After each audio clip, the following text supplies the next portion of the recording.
Physiotherapy নেয়ার পর লন্ডনে চিকিৎসাধীন বিএনপির চেয়ারপারসন খালেদা জিয়ার শারীরিক অবস্থা বর্তমানে আরও স্থিতিশীল রয়েছে। তার স্বাস্থ্যের রুটিন পরীক্ষা প্রতিদিন চললেও সোমবার বিশেষজ্ঞ চিকিৎসকদের পরামর্শে বিশেষ কিছু পরীক্ষা করার সিদ্ধান্ত নেওয়া হয়েছে। গত বুধবার চিকিৎসার জন্য বিএনপি চেয়ারপারসন বেগম খালেদা জিয়া লন্ডনে পৌঁছান। সরাসরি তাকে লন্ডনের বিশেষায়িত বেসরকারি হাসপাতাল দ্য ক্লিনিকে ভর্তি করা হয়। রবিবার অধ্যাপক জন প্যাট্রিক কেনেডি বেগম জিয়াকে পর্যবেক্ষণ করেন। তার অধীনেই চিকিৎসা চলছে সাবেক প্রধানমন্ত্রীর। এদিকে ফিজিওথেরাপি নেওয়ার পর অবস্থা আরও বেশি স্থিতিশীল। একা একা হাঁটতেও পারছেন বেগম খালেদা জিয়া।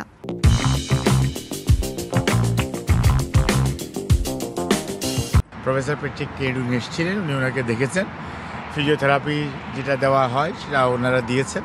দলের ভারপ্রাপ্ত চেয়ারম্যান জনাব তারেক রহমান সাহেব, ওনার সহধর্মিণী ডক্টর জুবাইদা রহমান, ওনারাও এসেছেন।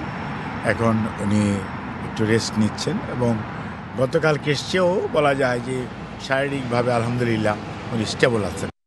আর বিএনপি চেয়ারপারসনের উপদেষ্টা ডক্টর এনামুল হক চৌধুরী জানালেন, বেগম জিয়ার যেসব পরীক্ষা নিরীক্ষা হয়েছে সেগুলোর রিপোর্ট আসলে তার ভিত্তিতে পরবর্তী চিকিৎসা কার্যক্রম চলবে। রিপোর্টগুলি আসার পরে নেক্সট ওনার চিকিৎসাটা কোন দিকে আগাবে, স্টেপটা কি নেওয়া হবে, এটা লন্ডন ক্লিনিকের ডাক্তাররা ওনারা সিদ্ধান্ত গ্রহণ করবেন। তারেক রহমান ও পুত্রবধূ জুবাইদা রহমান সহ পরিবারের সদস্যরা খালেদা জিয়ার চিকিৎসায় সার্বক্ষণিক নজরদারি রাখছেন।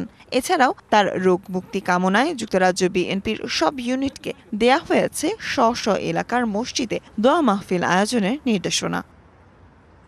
Sultana Swarna, DBC news.